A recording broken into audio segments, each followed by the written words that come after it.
Olá, estamos apresentando Diálogos, um programa da UNB TV.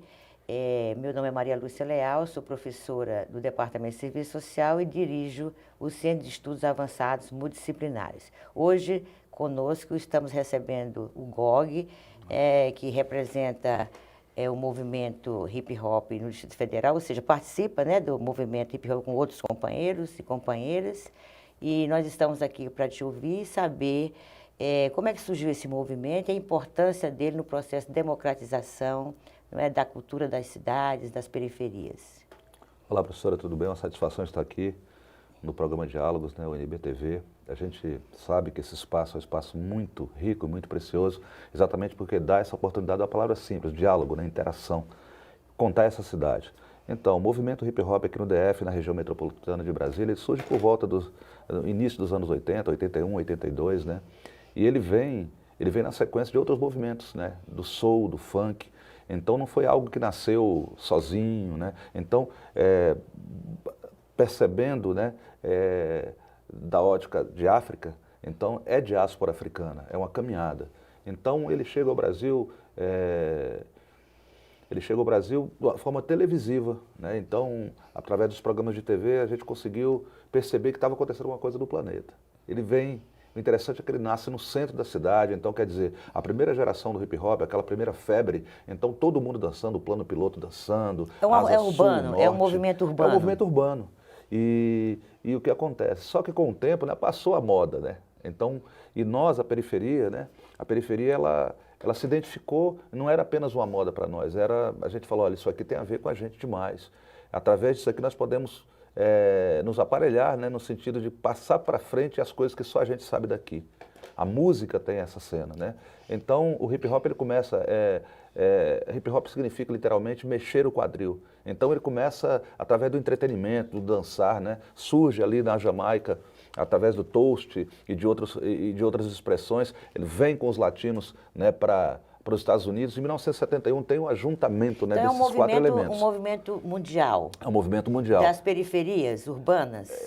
Exatamente. Na realidade, o hip hop ele nasce no caos urbano, né? Então, chega um momento que a juventude ela precisa de se expressar musicalmente porque a forma violenta era mais objetiva até aquele ponto. Então, quer dizer que esse movimento ele vem para romper com a violência urbana contra os jovens, a população ele das tem periferias. esse papel, né? Ele tem esse papel. Por exemplo, o hip hop ele nasce através o DJ é o grande mentor intelectual, né? do hip hop. O MC, né? O mestre de cerimônias, que é o rapper hoje, ele passa, né? São dois elementos que começam. E a dança, né? O que eles transmitiam através da dança. E o grafite também vem como outro elemento agregador para que surjam os quatro elementos fundamentais do hip hop: o break, o grafite, o rap e o DJ. E o que acontece? Os desafios de break, por exemplo, eles passaram a substituir as brigas de gangues, né? Então isso passou a ser uma nova forma de se expressar. Então, eu era melhor que você na dança, não era através da violência, né? Não era tirando sua vida ou te machucando de alguma forma. E isso foi chegando, né? Quer dizer, ó, você vê de 71 até chegar em 83 aqui, então teve todo um processo até serem descobertos sensores, né? Perceberem que a rua estava produzindo algo que poderia ser mandado e colocado para fora. Então, a princípio, chega no centro da cidade, todo mundo chega para isso, mas a boa nova é que ele estava chegando realmente às periferias brasileiras. E jamais, depois das periferias brasileiras, talvez para nós, nada chegou com tanto impacto quanto o hip hop. Então, podemos dizer que o hip hop seria um lugar de dar visibilidade a essas vozes que estavam oprimidas, que estavam ausente do debate público, democratizou essas vozes? Olha, o hip hop é uma cachoeira, né? É onde desembocou tudo, né? Sabe? Então, quer dizer, a violência policial, o racismo, né? Homofobia, lesbofobia, tudo isso estava engasgado, né? E a gente não conseguia se expressar porque os meios de comunicação vigentes, né? Eles tratavam isso distante, colocavam sempre de uma forma da forma deles. E o hip hop vem colocar na sua pessoa, através da sua vivência, esses temas, né? Então, o interessante é que, como essas ilhas, né, as cidades, né, Ceilândia, Planaltina, Braslândia, Aí você vai ver o Pedregal do outro lado, o Valparaíso do outro, Lusiânia. A gente não tinha um canal de diálogo. Nós temos a passagem mais cara do país. É como se você construísse uma identidade desses Exatamente, segmentos populacionais. precisava não uma identidade, mas exatamente mostrar a diversidade. A diversidade. A diferença para nós sempre foi algo, né, inerente às nossas vidas, mas nós víamos essa diferença como algo que nos subtraía. Então, o diferente passou a ser o nosso estilo, o nosso jeito. Então, por exemplo, quando o Racionais vem, então quando o dia escurece, só quem é de lá sabe o que acontece. Quando o Câmbio Negro chega e fala, sou negão careca da Ceilândia mesmo e daí. Então, quer dizer, a Ceilândia falando, a Ceilândia que foi planejada para ser um centro de erradicação, né, de invasões. Ele tem um processo pedagógico que empodera e fortalece esses sujeitos e afirma a condição deles de sujeitos sociais. Olha, né? A rua me atraía mais que a escola. Racionais também fala isso. Então, era preciso traduzir o que estava querendo dizer Racionais. Não é que você não queria estudar, mas é que a escola estava totalmente distante. No caso da universidade, a gente percebe que não basta ter a extensão, tem que ter a intenção. Então, se a universidade só tiver o prédio lá, mas ela não traficar informação na comunidade, ela não vai ter a universalidade, né? Ela não vai ter, ela não vai ser uma cidade diversa dentro do seu espaço físico. E o hip hop, ele trabalha, né, exatamente para mostrar, ó, estamos vivos, temos poder de fala, somos nós mesmos. Então, por exemplo, eu cresci com vergonha do meu nome, eu cresci com vergonha da minha cor, do meu cabelo. Então, e nós não temos psicólogo. A periferia não tem psicólogo, o psicólogo é muito caro. Então, era todo dia, né? Então, quer dizer, era assim, não, mano, meu instinto é esse, e eu vou ser aquilo ali, mas e aí? Então, ao mesmo tempo que esse movimento, ele reorganiza, ou organiza essa diversidade, ele empodera e também forma uma consciência política junto a essas populações e segmentos. Sejam segmentos que estejam na periferia, mas também dialoga com quem não está na periferia para estabelecer uma relação de correlação de forças, né? Porque não é simplesmente um movimento que também busca uma casta, uma apartheid. Ele tenta buscar se relacionar na sociedade buscando uma igualdade de direitos e de participação. Sim. Me parece que, nesse sentido, o hip-hop ele é um espaço de contracultura, mas que se afirma buscando se democratizar as suas demandas no contexto de outras lutas sociais, como você falou. Né? Não só a questão racial, mas a questão LGBT, a questão de ampliar os direitos nas políticas sociais. Como é que está esse movimento, como é que ele se organiza e conversa com outros movimentos para fortalecer essa luta, que no fundo também é uma luta política, não é? Então, professora, a contracultura, né, para sermos reconhecidos, por exemplo, pela academia como uma contracultura, até por quem estava de longe nos vendo, isso passou foi um processo, porque, na realidade, o hip-hop durante muito tempo olha, isso é coisa de quem não tem futuro, isso aqui é de gente, então era algo distante, nós estávamos na periferia da contracultura. Mas qual o trabalho que eu acho que foi desenvolvido pelo hip hop com muita riqueza? Nós temos aí, a partir de 1938, nós temos objetivamente uma discussão sobre o enfrentamento negro no Brasil, exatamente a Frente Negra Brasileira, Abdias do Nascimento. Nós passamos ali pelo experimentalismo, pelo teatro negro dos anos 50, mas algo muito distante das comunidades, das camadas, né, periféricas. O que o hip hop, ele parece que é um agrupamento de tudo isso. O movimento negro, ele se forma politicamente ali em 1978 nas escadarias, né, do Teatro Municipal de São Paulo. Nós temos também Oliveira da Silveira, toda a discussão, né, sobre um 20 de novembro feriado. Mas o meu despertador periférico não foi o movimento negro. Foi quando o Racionais cantou lá, então, quando o dia escurece, só quem é de lá sabe o que acontece. Quando o Taíde, né, Homens da Lei, quando o Câmbio Negro grita do outro lado. Então, esses foram nossos chamamentos públicos, os editais nossos, na realidade, nós sempre falamos, tem que ser de todos. Não pode ser editais, tem que ser de todos e todas. Então, o que acontece? E aí parece que nós somos descobertos pelos movimentos sociais, parece que nós éramos até distantes, né? Nós não estávamos, né? Os partidos de esquerda, por exemplo, nos viam como, o que é isso? Né? É música? O que esses meninos estão falando? E, por incrível que pareça, professora, nessa discussão da ida para o centro, né, das discussões, porque o hip hop representa hoje, eu vejo assim, sabe, com bastante nostalgia, porque nós somos mais fortes quando ninguém nos conhecia.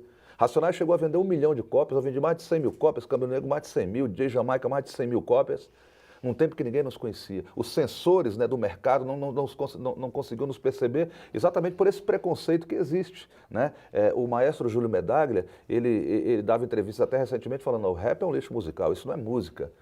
Né? Então, quando você percebe que o maestro, né, da gramatura de Júlio Medaglia, que Tropicália começa, né, com o mestre Júlio Medaglia, e ele fala isso, então quer dizer, olha, ou nós estamos muito errados, não estamos fazendo nada, ou ele está muito desinformado, e a releitura do que realmente é cultura.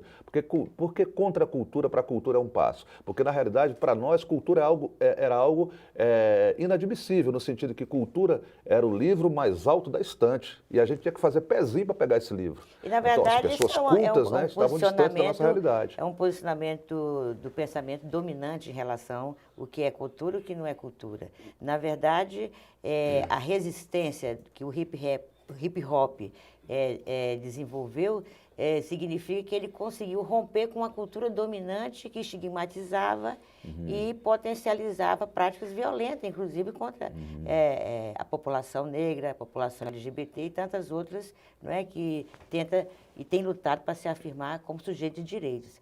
Então, na verdade, eu acho que o movimento hip hop hoje no Brasil, ele tem uma força muito expressiva. E como é que vocês estão pensando, quais são os projetos daqui para frente dentro do movimento hip hop? E o que você fala hoje para a juventude? Como é que as pessoas podem se integrar a esse movimento? Quais são as possibilidades? Né? Depois seu e-mail, seu telefone, né? Para socializar o conhecimento então, são praticamente 30 anos de hip hop no Brasil. O que eu percebo, né, numa avaliação rápida, é que nós tivemos um caminho para o centro. Esse caminho nos intoxicou bastante. Né? Por exemplo, as letras diminuíram. Uma coisa que era muito interessante na primeira geração do hip hop é que as letras eram grandes. E quando você entrevistava o cantor de rap, ele falava assim, mano, não sei se eu vou poder contar de novo as coisas. Eu não sei, a liberdade de expressão para mim não é algo que existe de fato.